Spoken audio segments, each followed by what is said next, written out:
Video snacks. The laser has 4 basic styles of cut. Cut through cuts completely through the material. Engrave cuts partially into the material. Kiss cut just burns the surface of the material. And no cut, no laser activity on the line. By selecting lines in your design, you can assign one of these styles from the drop-down menu in the toolbar. If your design is already colored for the different styles of cut, you will need to check that they correspond correctly. For example, on this file I want the exterior lines to cut through, but when I click on them I see the software has assigned the black lines to unassigned.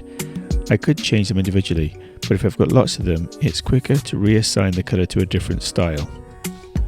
To do this, select the Edit Cut Effect palette icon.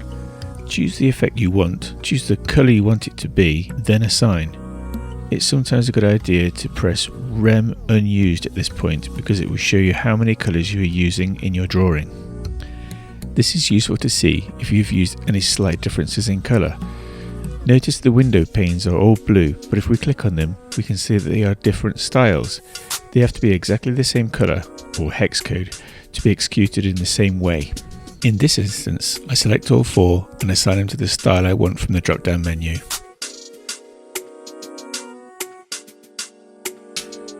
I want to change this text to no cut, so I'm going to choose no cut from the options, but it's not there.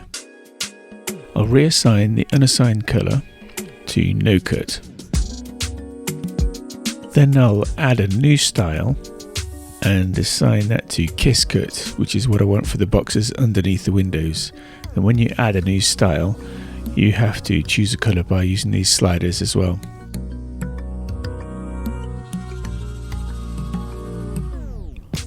As you can see, the text is now no cut, and if I select the boxes, I can assign them to the kiss cut.